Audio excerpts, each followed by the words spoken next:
Great, thank you so much. Welcome to today's program entitled Pay Equity, Looking Ahead to 2021, with a deep dive into the Colorado Equal Pay Law. At this time, all participants are in a listen-only mode. For those of you who are logged into the web presentation, you are encouraged to submit questions throughout the conference by typing them into the Q&A box on the right-hand side of your screen. For those interested in obtaining CLE credit for this webinar, an attendance verification code will be read during the presentation that will be required on the CLE attendance affirmation form. Please write this code down as it will not be reread and is required for CLE credit. Copies of the webinar recording and materials, along with the CLE attendance form, will be distributed to attendees in the days following the webinar. On the next slide, you will see a legal disclaimer. This presentation has been prepared by Seyfarth Shaw, LLP for informational purposes only. The material discussed during this webinar should not be construed as legal advice or a legal opinion on any specific facts or circumstances. The content is intended for general information purposes only, and you are urged to consult a lawyer concerning your own situation and any specific legal questions you may have. At this time, I would like to turn it over to Annette Timon to kick off our presentation. Annette, please go ahead. Terrific, and thank you everyone for joining us, especially as we're heading into the holiday season. We know that many are out on already out for the holidays, and so we appreciate you taking the time to talk about a pretty timely topic, which is, pay equity issues, but really a focus, I would say, on transparency today, which is really where we're seeing things headed for 2021. I am joined by Christine Hendrickson, who is also a partner here at the law firm of Seyfarth Shaw. Together, we co-lead our pay equity practice group, and we're hoping to share, some detailed information about what certain states in particular are doing in 2021 and some trends that we're seeing. If we go to the next slide, we will kind of give you an overview of the top three things that we're really seeing. So one is, pay scale disclosure requirement. We're referring to that pay scale. Sometimes it's pay range, salary range information, but we'll get into those nuances a little bit. Again, a push for salary history bands, and then just generally speaking, just greater push in multiple different avenues on pay transparency issues. And we're going to dive into those so that employers can really understand what may be coming up in terms of actual changes that have been implemented. And in particular, Colorado has some very significant changes. So the bulk of this presentation will focus on Colorado in particular in terms of the nuances, because that's the first thing coming up in just a couple of weeks from an effective date perspective. So with that, I'll turn it over to Christine, who's going to take us into trend one. Wonderful. Well, thank you so much, Annette. We are, and on the next slide. Perfect. Thank you. We have seen a real rising tide of these salary history ban laws. So this is going to feel very familiar to many that have been watching this space. Since 2017, we've seen, beginning with places like New York City and San Francisco, these laws that ban salary history. So what do these laws do? What they do is they prohibit employers from directly requesting from an applicant information about the candidate's prior salary. So how much were they paid? How much were you paid in your previous role? They also, in many states, prevent employers from screening applicants based on their prior wages. So it used to be really common that people would say, how much are you making in your current role? And if that amount was too high, that they kind of moved on to the next applicant. That was a really kind of common practice. That is also prohibited in many of these salary history ban laws.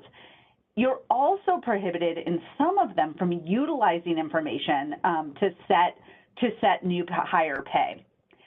The laws that have these salary history requirements on the next slide are really varied, and they're all quite different. So, for example, in Illinois, which is one of the newer ones on this list, you can't consider salary history information, even if the candidate voluntarily provides it. So when we first saw the wave of these salary history laws, in almost all jurisdictions, you were able to consider voluntarily provided information, so long as it was not prompted or asked about in a roundabout way. But places like Illinois put an end to that and said that you can't consider that information even if voluntarily provided. And that has been a big issue that we've seen in 2020, and I think that may continue into 2021. In Maryland, which is the newest jurisdiction on this list, you can't consider voluntarily provided information until after an offer is made. So how does this work? So in Maryland, the way that it works is you ask someone, what are your expectations with respect to pay? And asking about expectations is totally okay in every one of the jurisdictions. But let's say someone responds to that inquiry and says, well, I need to make at least $60,000 because I'm currently making $55,000 in my current role. So under the Maryland law, it has to be this kind of two-stepper. So you can consider the voluntarily disclosed information, but only after you make an offer. Where this often comes up is in the context of kind of make-whole equity grants. So if you had someone that said, well, I'm leaving on the table, I'm about to get a bonus of $10,000 and I wouldn't want to be made whole for that amount, you would have to make an offer, including compensation, and then after you make that initial offer, you can consider the voluntarily disclosed information and can increase that offer. So why are we seeing this trend? I think that really what we're seeing is the fact that there have been under the state law and frankly even under the federal Equal Pay Act a trend towards saying that even if someone provides voluntarily disclosed information, you can't rely on that information in order to justify pay differences. Now, this isn't brand new. This is something that has been percolating through the federal courts for some time, and it was even part of the California Equal Pay Act, which was one of the kind of newest laws. But this has been really out front and center because of the Rizzo case out of California in the Ninth Circuit. The Ninth Circuit's decision in Rizzo said that employers, even under the federal Equal Pay Act, with a more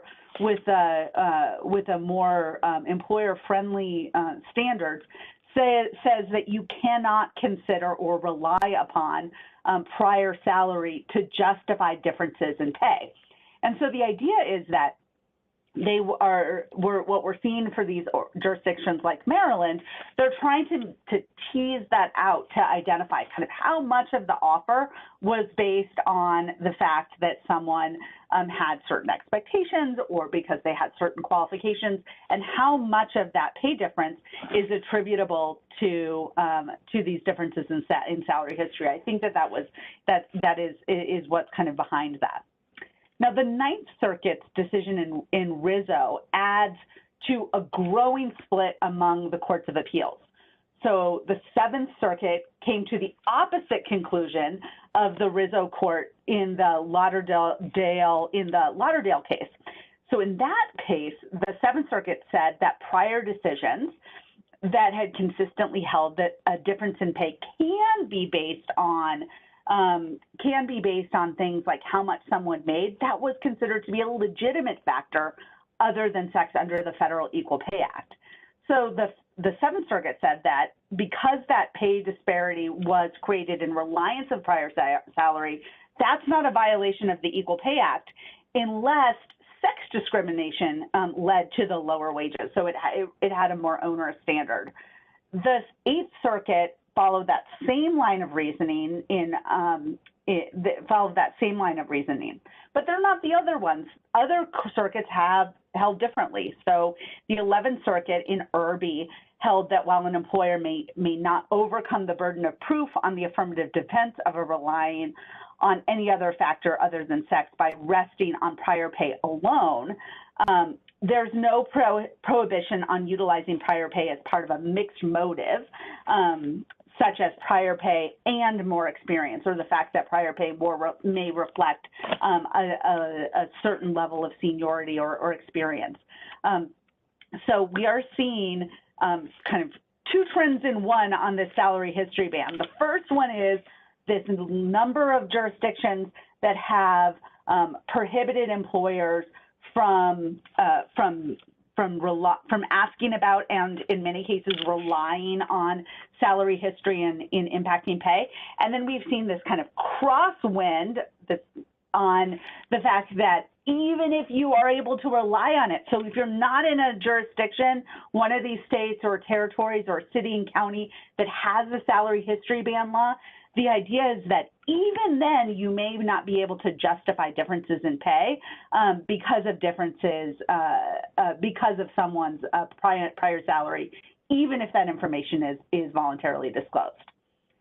So we're seeing a slowdown a bit in terms of the salary history bands. This seemed to be like the darling a couple of years ago of the state law action. There are some new additions this year. As I mentioned, Maryland is new to this list, but we are seeing a bit of a slowdown in terms of new jurisdictions with salary history band laws. Although there are still some states that are considering salary history band laws. So in 2020, Arizona, Connecticut, Florida, South Carolina, either going to kind of expand on their salary history band law in the instance of Connecticut, or in Arizona, Florida, and South Carolina, we're going to have a brand new salary history band law. So that's kind of what we're seeing in that space. At the federal level, with the new Biden administration coming in January, it's very possible that we may see some action on this at the federal level. Now, your guess is as good as any in terms of whether or not that will actually pass, and it depends a lot on kind of how much gridlock we see. But the Workplace Advancement Act would prevent punitive action against employees who seek or share wage information. The Wage Equality Act is another one that would make narrow changes to the Equal Pay Act, including some limitations on the use of wage history. So that bill allows an employer to base wage differential on things like, I mean, it goes both directions, but one of the things most meaningfully here is it makes it an unlawful practice at the federal. It would make it an unlawful practice at the federal level for an employer to rely on wage history of a prospective employee unless that wage information is voluntarily provided by the prospective employee. And there's some other legislation out there that's kind of in the wings that may also impact this use of prior pay. So that is a kind of a stay tuned. We wanted to keep it on the list because there may be some more action that we're seeing at the federal level, and a few more states potentially could join this growing list of jurisdictions with limitations on the use of salary history. So the next trend that we wanted to talk about, and this is the one we wanted to get into in more detail, which is the pay scale disclosure requirements. So this is a newer trend. California was the first jurisdiction to adopt laws that will require employers to provide the wage scale or pay scale to employees, but we've seen Colorado, and we're going to dig really deeply into Colorado because it has very far-reaching implications and is really different than what we're seeing in these other jurisdictions like Maryland and Ohio. Both Toledo and Cincinnati both have pay scale disclosure requirements, along with Washington State. So on the next slide, you'll see that there's also differences, just as there were on the salary history. We're seeing a lot of differences on the pay scale disclosure laws. So some of the laws only apply to applicants, external applicants. Others of them apply to both internal and external applicants like Colorado and Washington State. There's also differences in terms of the timing and then what actually has to be provided as outlined on this slide. So as you'll see, almost everywhere, that information everywhere, frankly, except for Colorado, that information only has to be provided upon request.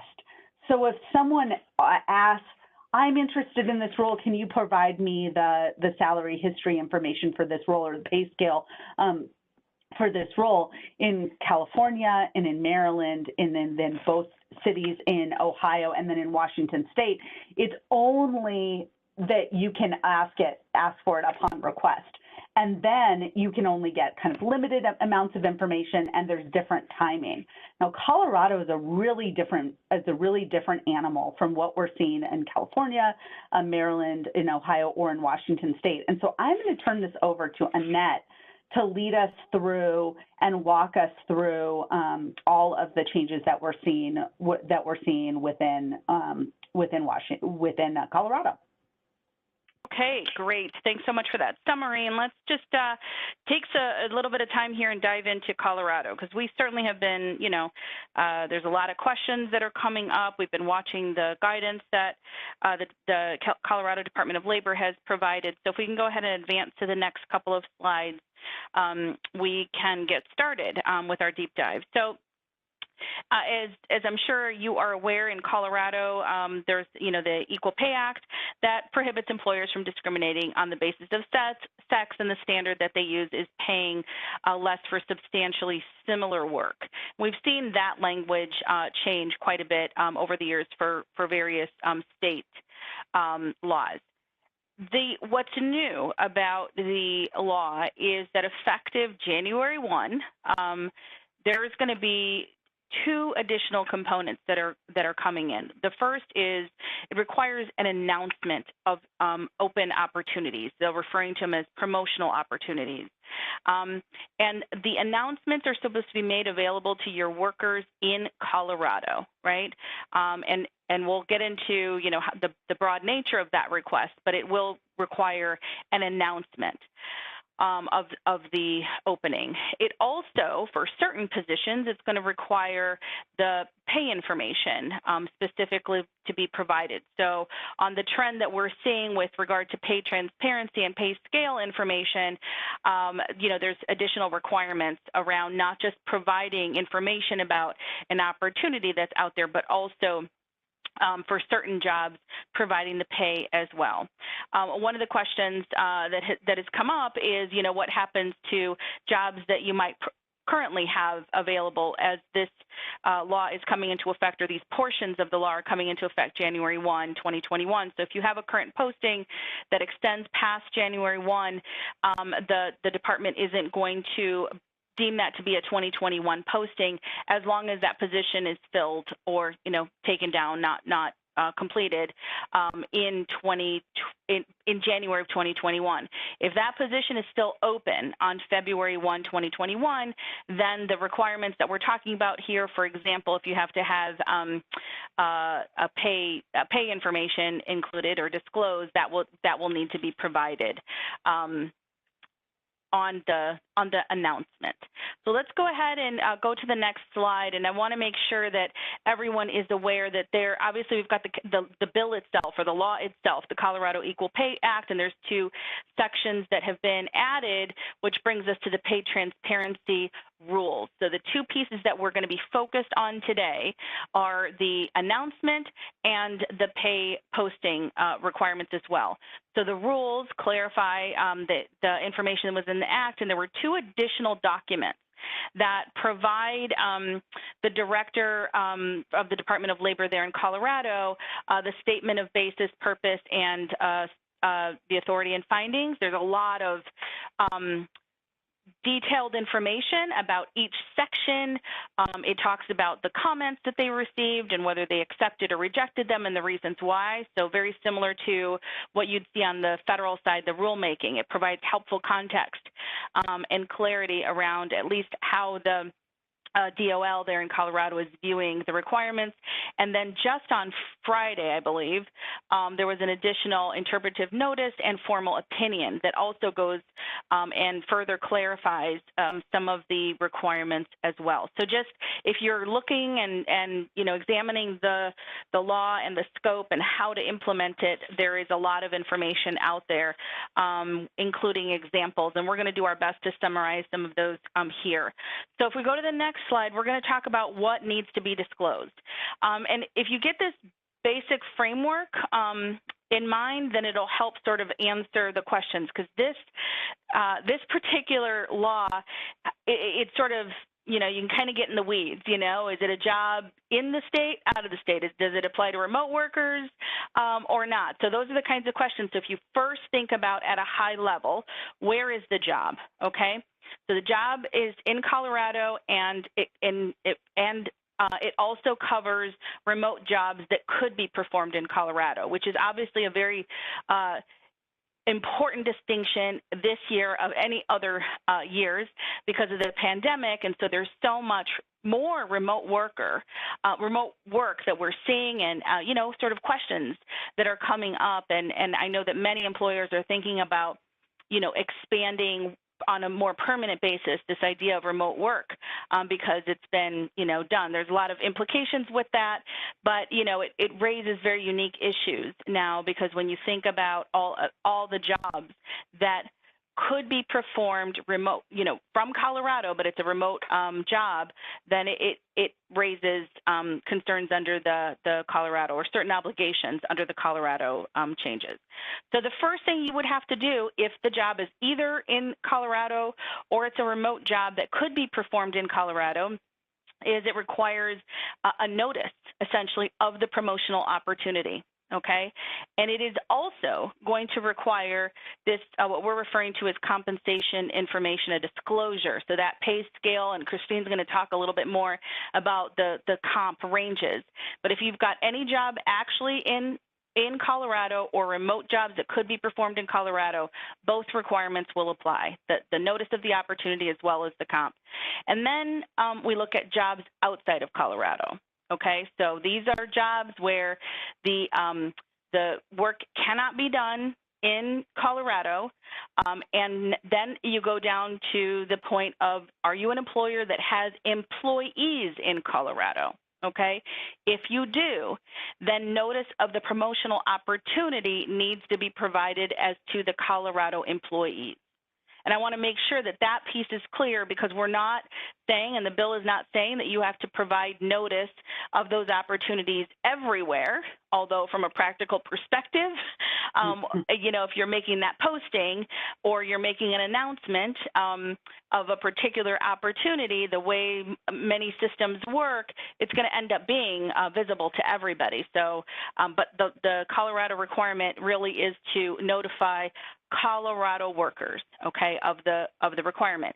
If you have no employees in the state of Colorado, you don't have to worry about this if the job is outside of Colorado, which obviously, presumably, you wouldn't have employees. But you could be starting operations in Colorado, so it may be implicating some issues there. So that's really the framework. Job in Colorado and remote jobs are going to require both the notice of the opportunity and compensation information disclosure. And then if the job is outside of Colorado, so I saw a question come up earlier about a Massachusetts-based employer that's making a posting for a home office position, and that job can be a remote position under the Colorado law, assuming you have employees in Colorado currently, then you've got to provide notice to those Colorado workers of this promotion opportunity and the compensation disclosure information as well. One of the questions that we got in is, does the Colorado apply to employers of all sizes? Yes, actually it does. It applies if you even have a single employee in Colorado. The law applies. So go ahead, Annette. Sorry about that. No, that's okay. Let's go ahead and go to the next slide. Okay, so now we're going to talk about what's required to be disclosed, right? So we're talking about this. I keep calling it a notice of promotional opportunity, and I know that sounds awkward, but the reason I've done it, and I've put posting in quotes is because if you read the requirements and you read the regs, it says that, a posting isn't actually required, except that a promotional opportunity has to be announced and it has to be in writing. So what the bare bones of this announcement are the actual job title and the ways in which a candidate can apply for the jobs. At a minimum, you need to provide that information. If you're thinking about it, right, most employers do provide some description or some information, but for some reason, the requirements say, we're not saying you have to have a posting. We are saying you have to have an announcement or a notice of that opportunity. And then for those jobs where it's applicable, and just to give you kind of reiterate, it's the job that's going to be performed in Colorado or it's a remote job that could be performed in Colorado, then you've got some additional compensation information that has to be disclosed as well. And there you're going to provide at a minimum the hourly rate or salary comp range. And Christine is going to delve into, how broad of a range, that information a little bit more. You also have to provide a general description of the components of pay, essentially. So bonus, commissions, any other components of pay that are being offered the job, offered in connection with that particular job, as well as a general description of the benefits that are available for that particular position as well. So let's dive into the next question that we tend to get is, which jobs are you required to announce? Can we go to the next slide? So here's the question. Which jobs are you actually required to announce? Let's go ahead to the next slide. I've underlined, again, that the announcement requirement is to Colorado workers, okay? So if there's a way for you to limit the announcement, because it could take a lot of different forms. It could be a posting. It could be an email. It could be on an intranet. To the extent it's readily available, it's really to your Colorado workforce that this applies, because as we will see, the agency has described promotional opportunities quite broadly. So they say anytime an employer has or anticipates a vacancy in an existing or a new position that could be considered a promotion for any employee in the organization, right? One or more employees, and then they describe it. It could be either terms of compensation, the benefits, status that the individual has, duties, or, which this makes it even, more broad, access to further advancement opportunities, right? So that encompasses quite a bit when you think about the word promotional opportunities. It's not necessarily the case, at least as the guidance is provided, that, it has to be, which many employers do, a promotion. You sort of define a promotion as an increase, in a salary grade plus some sort of comp, increase that goes along with it. So this does read it much more broadly in terms of what a promotional opportunity is, which would carry with it the obligation to announce that position to the Colorado workers. As we have said, it's not restricted just to Colorado jobs. It is restricted to the Colorado workers that you may have, okay? It's not restricted to employees that meet eligibility requirements, which is quite disappointing to see, but this is one of the areas that they examined in the, they provide that sort of context in terms of comments that were received, suggesting that Colorado should be, limiting or making, hey, just the promotional announcement is to those people that you think may be qualified, but they didn't take that approach. They did, however, say that you can include on the posting that only qualified candidates will be considered. You can include qualifications if you would like to, and you can take the position that you're not going to look at anybody that's not qualified, but the opportunity or notice of the opportunity needs to be made available to your Colorado workers. Nat, can I just throw out a hypothetical that we're seeing? You've got only employees in Colorado that are in engineering roles, or you have only people in legal roles.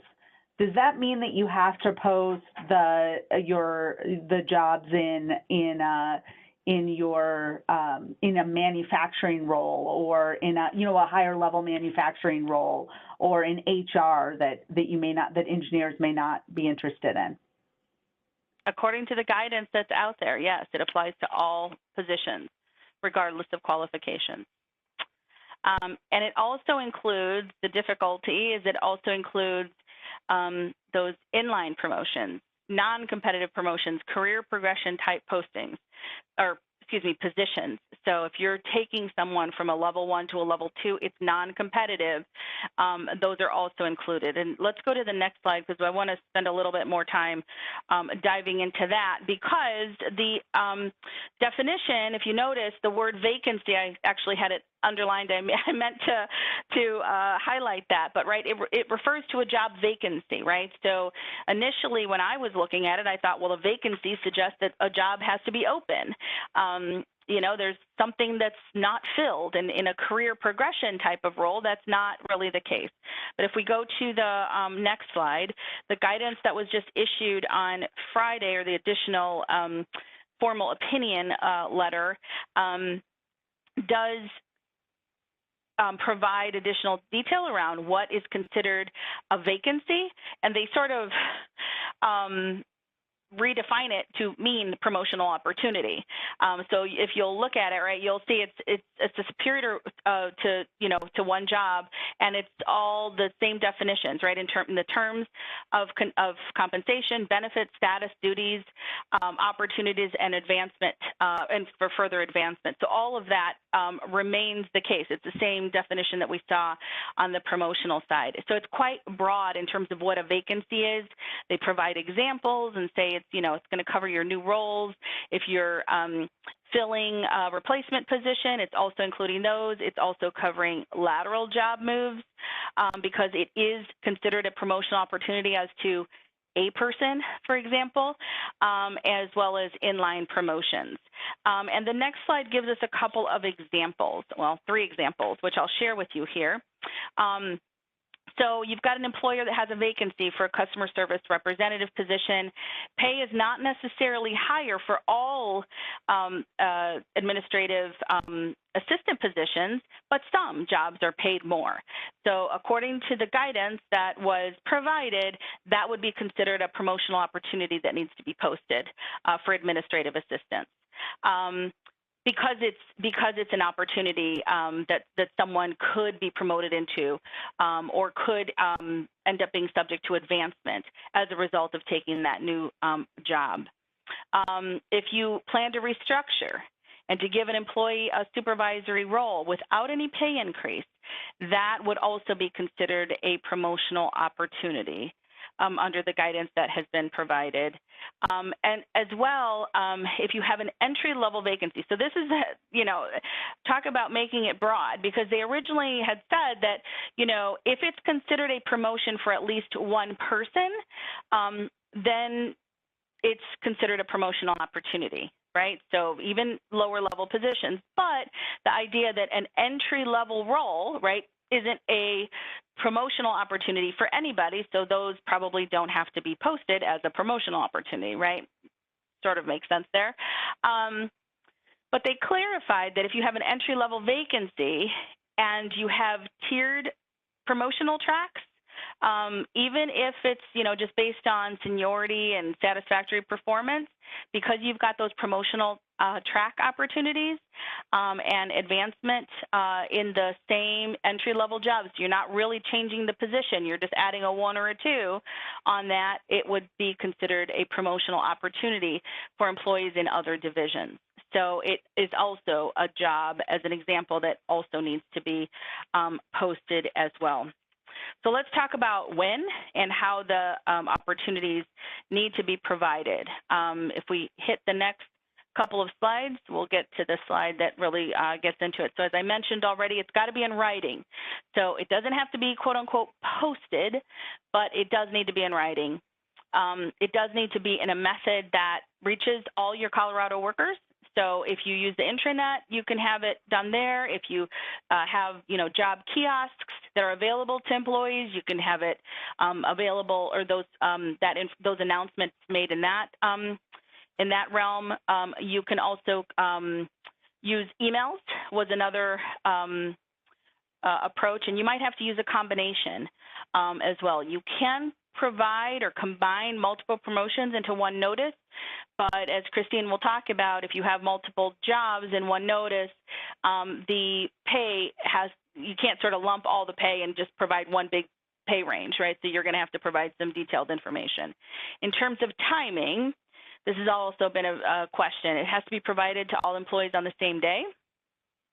It has to be with enough advance notice that gives people, or it gives employees time to apply for the roles, and then it has to be posted long enough so that an employee can reasonably access it. And the guidance also provides some information around that as well in terms of examples. Let's talk about exceptions as next. Are there any exceptions to the notice of promotional, the opportunities that we've been talking about, these announcements? And yes, there are a few exceptions. One is for confidential searches, right? So if you have a position that you are going to be, it's held by an employee and perhaps you're letting someone go, you haven't made that person aware that they're going to be separated, and the interesting point is that the information says, if you've got the information, if you have a position that's open and for reasons other than avoiding the promotional opportunity, right, you've got some reason why you want to keep this information confidential, then you don't have to make that posting or that opportunity, you don't have to create a notice opportunity for that. But once you tell anybody of the opportunity, that all employees who met the minimum qualifications also have to be made aware of it. So this is the only time that the issue of qualifications comes up. So as I mentioned earlier, we're not limited, and Christine asked me that question, you're not limited by, the announcements aren't limited to those with qualifications, except for this small exception. If it's a confidential opportunity that's made available, you only have to provide notice to everybody who is qualified for that job. The other exception is for temporary acting or interim roles, and that there's a 6-month cutoff on those. So if you think about what this might mean, if you're creating a new opportunity because you've got a big project and you're putting someone in a role to head that up, if it's over a 6-month project, that may also need to be posted. So, or not posted, sorry, I didn't mean to use that word, announced, okay? And so you want to think through those hires as well. But if it's less than 6 months, you're not subject to these requirements. And then the third is this sort of automatic consideration. So if in an offer letter you say that after 1 year, within 1 year, at 9 months, or whatever the mark is, someone is going to get a promotion, and there are certain caveats there, then that opportunity is exempt from this requirement. It's going to apply only to those people who are, newly hired within your organization, but that certainly is an area to also consider. So, I would certainly suggest taking a look at those exceptions in more detail to see if there are exceptions that may apply for you. The other interesting area, which also just came out on Friday, and we can head into the next slide, is this exception for promotional opportunities that I'll refer to as high-volume hiring. So the way they refer to it is if you are an employer and you continuously hire for a specific job, and their term is you hire at least once a month for a particular job, or you have an automatic promotion that it's clearly defined, such as, there's certain set requirements. At the end of 1,000, 500 hours, you're going to get promoted to another position. If you have really concrete requirements, then those also are exempt. So from this posting opportunity, you can do it, or you can provide that notice in a different way. You can have a single notice that describes all of those opportunities. You can provide that notice directly to employees in like a handbook, for example, they refer to it. So as long as it's available, you can just generate them. So you don't need a vacancy and then you're posting. It just assumes that you have this constant opening, and you have to still provide a notice of some type, only there's, additional, or it seems to ease the burden that you're not sort of waiting for a vacancy to come up, and then you're making a posting announcement and providing additional time for employees, potential employees to apply for that role. So that's an area that you should also take a look at to the extent you have specific positions that apply. So with that, I'm going to ask Christine the next question so we can kick into the compensation itself. And Annette, before you even go there, do you mind if I ask you a few? We've got a lot of really good questions that are on this job posting. Do you mind if I bounce some of these off of you? Okay, perfect. Of course. So the first one, we've gotten several people who have asked, do you have to provide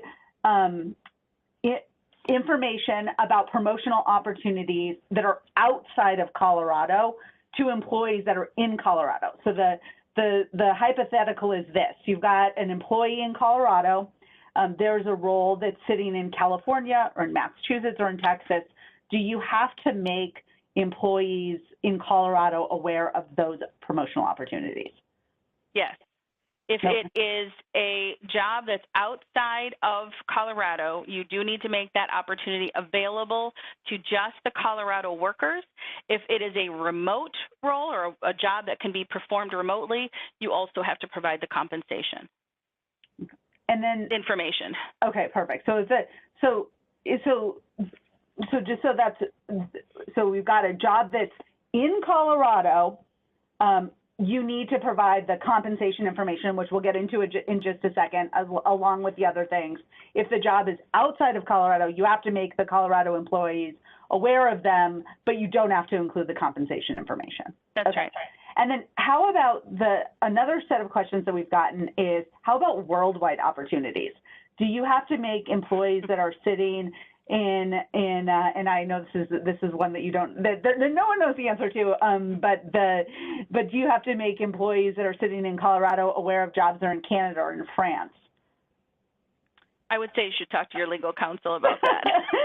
Yeah, absolutely. It seems to be a very, very, very broad reach, but it doesn't say you don't have to. So I would closely examine that. Okay. Flip the scenario. You've got employees that are sitting in Massachusetts. Do they have to be made aware of jobs that are in Colorado? Yes. An employee in Massachusetts, do they have to get the promotional opportunities that are in Colorado? Not the employee. No, okay. Not the employee. So all of this applies only to your Colorado workforce. This part of it only applies to the Colorado. Right. The part I'm going to talk about can apply to people that are sitting outside of Colorado potentially, but the part you're talking about only is for Colorado. Yeah. Okay. Then another set of questions that we've gotten is that it seems like there's a conflict between the word "a vacancy" in the law and the non-competitive career progression promotions. And one of the examples that we got several of these questions is if a teller 1 is promoted to a teller 2, but there's no real vacancy. Why are we sure that Colorado is taking the position that inline opportunities are subject to that job promotional opportunity announcement requirement when they use the word vacancy in the regulations? Yeah, if you spend some time looking at those additional guidance materials, it is clear that is at least the intention of the Department of Labor. They specifically talk about those. They give examples of those types of opportunities where it's non-competitive. There were requests that came in that asked questions about hey, what about career progression? There were specific requests that came in the legislative history asking for an exception, a blanket exception that applied, and they did not apply that. Now, originally when I looked at it, I was like, a vacancy seems to, suggest, as I said earlier, that there's got to be an opening. But even in this last clarification, if you take a look at it, that's certainly the agency's position. I'm not aware of any challenges to it. I would imagine that that, you know, issues like this will be handled through court and through legislation. And, you know, if there are issues there, we're going to have to get some court intervention on some of them. But as of right now, that's the best guidance that we are seeing based on the Director of Labor's, you know, the Department of Labor's interpretation of the requirements and the examples and the information they're providing. Okay. We just got another question in. If a job posting, you've got an Illinois-based employer who's filling a role in their corporate headquarters in Illinois, but they have employees in Colorado, do Colorado employees need to be made aware of the headquarters job postings that are sitting in Illinois? Yes. Okay.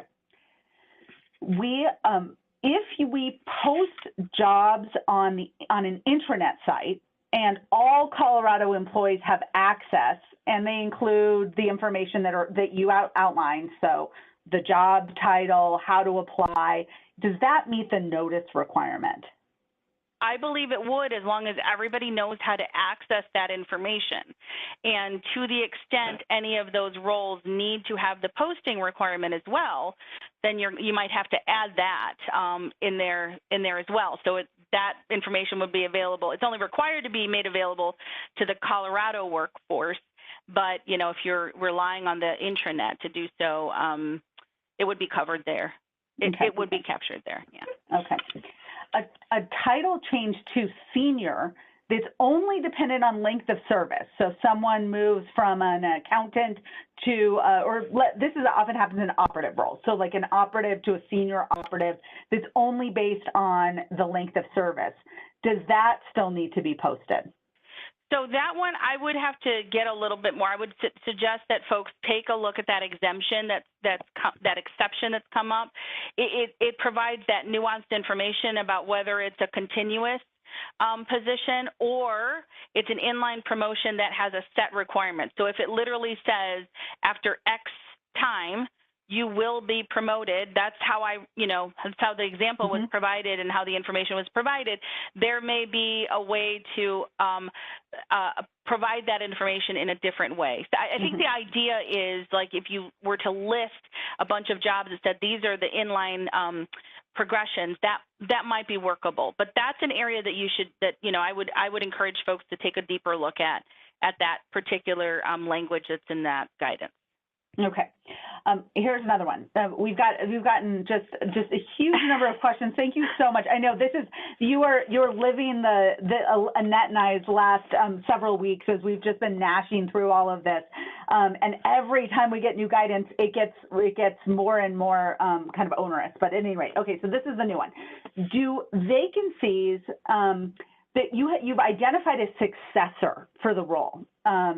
Is that considered a confidential search? So you've found a well-qualified candidate that you want to fill in that role. But the person is not, they're not leaving, they know they're leaving the organization, they've already announced their retirement, but you've identified a successor. Do you still have to post the role, even if you know who's going to be filling the role? It sounds to me like that would still be an opportunity that needs to be posted, unless you can, you have a reasonable basis for putting in the confidential designation. But that's an exemption that comes with a few nuances. This doesn't tell you who you have to hire. The focus is on, if we think about pay equity, that's where we started. We're talking about pay equity issues, and the idea is to encourage to have as much sort of flow of information around opportunities and how you might move from one level to the other. This is, I think, targeted to that. We should probably get to the Yeah, that's totally fine. Yeah, and a lot of these are, can I ask one more question? Sure. How long do jobs have to be posted? So we've gotten several of those questions on, how long do jobs need to be posted? The requirements don't actually say. It really is. It's supposed to be with enough, reasonable time. So I think you all have to define for yourself what's reasonable. To post something and take it down immediately, I don't think is going to pass muster. But coming up with some time frame that seems reasonable to your organization for the type of jobs that you have, I think is really the most important piece. Yeah. Okay, perfect. There's many, many more questions, but we'll come back and capture them. Thank you so much for those. Okay, so should we go into, on the next slide? I think we were gonna, and before we get there, actually, let me read the CLE code for everyone. So the CLE code is SS as in Seyfarth Shaw, so S as in Sam, S as in Sam, or S as in Seyfarth, S as in Seyfarth Shaw, 4190. Again, SS 4190. Okay, thanks so much. And then if we want to go on to the next slide, I was going to there's kind of two portions of the law as we've talked about. So Annette went through in a lot of detail the job posting requirements. So when you need to post the jobs. Now, Annette's portion of it applied to jobs regardless of where they're located. So there were many, many questions about some people that were in Wisconsin or Illinois or Massachusetts, but they had Colorado employees. The portion I'm talking about is a little different. And this is when you need to actually include compensation information in the role. So if you want to go to the next slide. So this only needs to be included in jobs that are going to be performed in Colorado. So you've got a job sitting in Colorado, you have an engineer, you have a manufacturing plant sitting in Colorado. If the job is going to be sitting in Colorado, when you post that job, it needs to include the compensation information. The second place where you need to include compensation information is if you have a remote job that could be performed in Colorado. So again, the compensation information only goes in jobs to be performed in Colorado or remote jobs that could be performed in Colorado. So in the examples that Annette was giving, where you've got a job that's sitting in Massachusetts or Illinois or Texas, and you need to make Colorado employees aware of those job opportunities, you do not need to include the compensation information unless that promotional opportunity is to be performed in Colorado or is a remote job that could be performed in Colorado. Now, we have just gotten my email inbox earlier today, and then on this call, many, many questions about whether or not you can forbid people from taking remote jobs. So what do I mean by that? Can you post on your job that says, this is a remote position, it can be performed anywhere in the world or anywhere in the United States, but it can't be performed in Colorado, to alleviate or eliminate the requirement that you have to post the compensation information for the role. And the law and the guidance actually do not expressly forbid you from stating that the remote roles cannot be performed in Colorado, which would mean that you wouldn't have to put the compensation information. Whether or not, and there's been, we're now on kind of the law, the regs, a statement of basis and purpose, and some additional guidance, and nothing has hit this head on. And so for right now, there's nothing in the law or in the guidance that would prohibit you from saying that the job cannot be performed in Colorado. So if you have a job that's remote and you put on there the job cannot be performed in Colorado, you likely, although it's a gray area, don't need to put the information about the pay scale information. So again, Annette's on the promotional opportunities, that applies no matter where the role is, but it only needs to be provided to Colorado employees. For the portion I'm talking about, which is when do you need to put compensation information actually on the job posting, that only applies if the job is in Colorado or it's a remote job that could be performed in Colorado, meaning a remote job that you don't have kind of a carve out or a disclaimer. Okay, next slide. So what forms of compensation, like what do we need to actually put on these job postings for the job postings that will be in Colorado, or again, the remote roles that can be performed in Colorado? Like what are the components of compensation? So the first thing that you need to put is the hourly rate or the salary compensation or a range of those two things that are offered for the position. So again, you have to put on there precisely, with some precision, the hourly rate or salary compensation or the range. So if you're hiring at $15 to $17 an hour, then you would put that. If the starting rate is always $15 an hour, then you would only need to put the start rate. But for most jobs, you're likely going to put the range.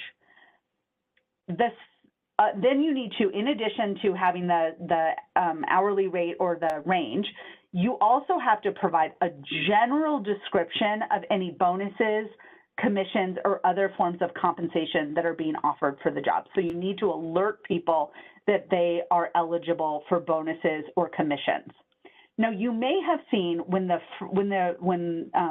guidance kind of first came out, it indicated that you would have to actually put in a range for bonuses and commissions and other forms of compensation like long-term incentive, et cetera.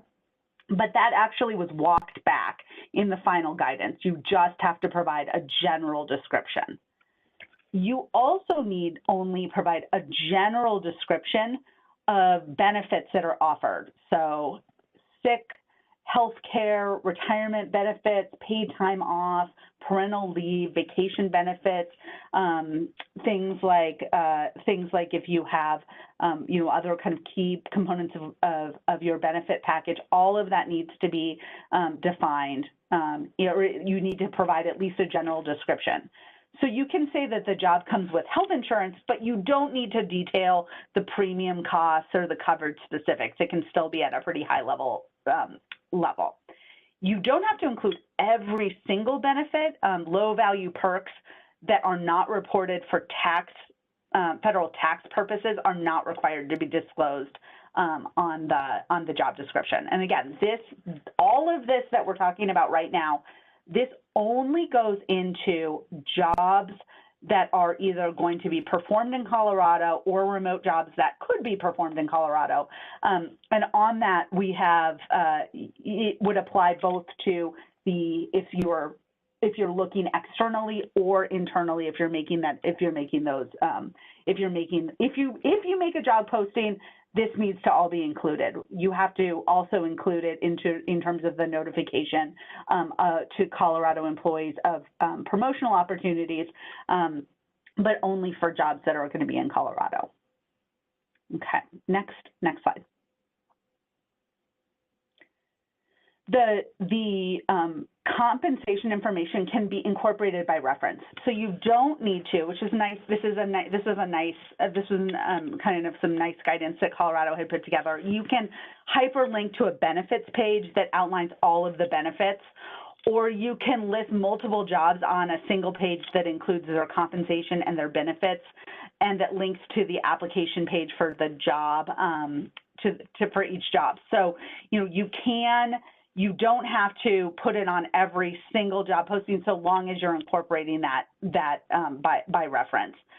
But it did say that that employers are on the hook for ensuring that the functionality of the links and that the information is up to date. So if the pay ranges are changing, if there are differences to the benefits, all of that would need to be updated. Next slide.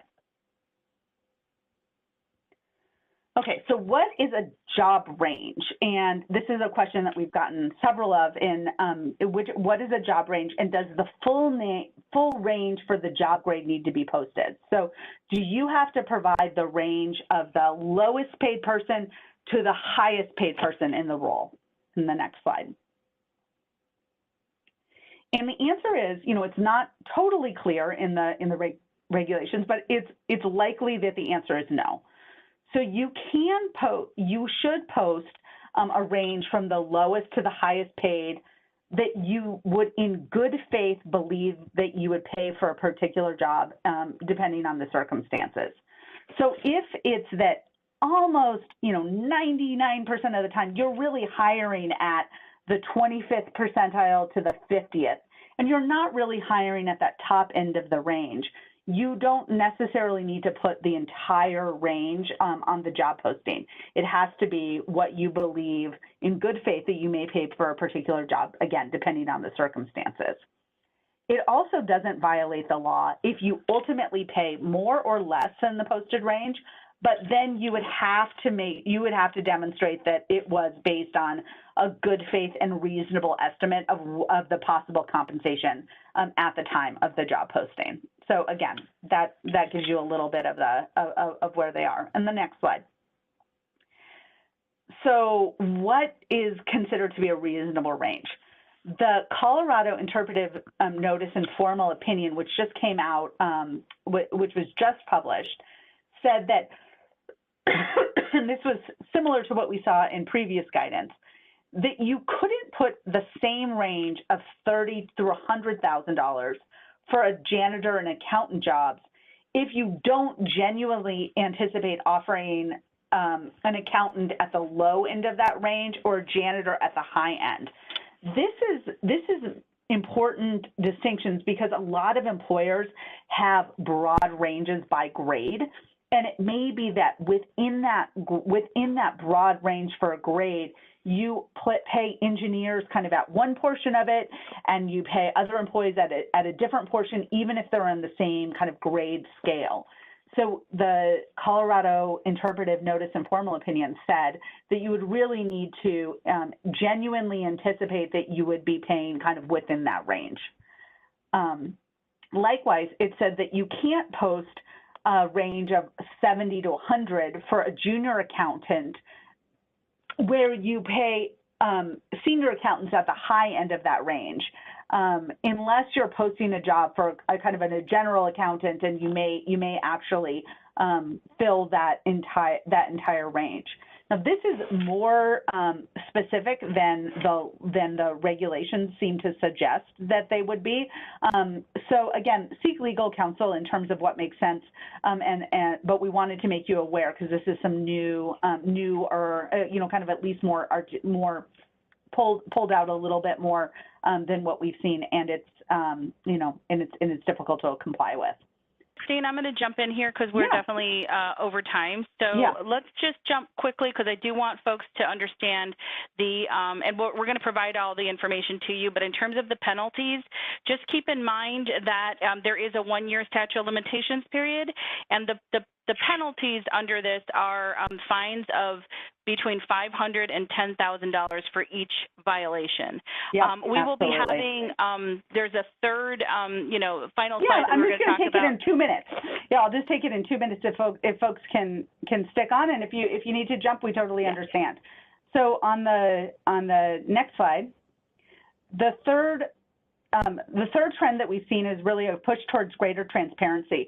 We just wanted to make you aware that we're still seeing a lot of activist shareholder initiatives asking for things around pay equity.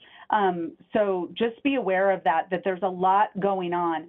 You should also just be mindful of whatever you provide, either in your ESG reports, in your proxy statements, in your human capital reports.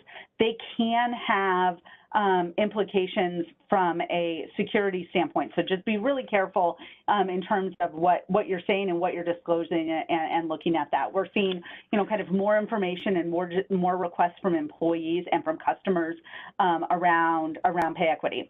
Two things that we wanted to just very quickly touch on. The California is going to be requiring that employers file a report that looks very similar to the Federal Equal Pay Act, or excuse me, Federal Equal Pay, like the EEO-1, Component 2 of the EEO-1. So beginning in March of 2021, employers with California employees, either that report into California offices or that are sitting in California, will need to file a new pay report modeled on Component 2 of the EEO-1. And the last thing, and we're going to dive really deeply into this with you in March around Equal Pay Day, is the reporting requirements outside of the United States. Seyfarth just recently did a large survey of reporting requirements globally, looking at the reporting requirements in 66 countries. And we found that over a third of those 66 countries have reporting requirements. So we aren't seeing as many reporting requirements in the United States. It's unique to kind of state contractors and now California. But this global expansion of reporting requirements is a really big deal and something that we're seeing in a big way happening. So we really look forward to talking with you again in around Equal Pay Day on March 31st and before to talk through these areas. Many questions that are coming on, and we will be in touch with more information. So thank you so much. And all of the slides will be going out to everyone. So thanks, Annette. Thanks, team, and wonderful to see you. I hope you all have a nice and restful holiday, and we will talk to you. We will talk to you in the new year.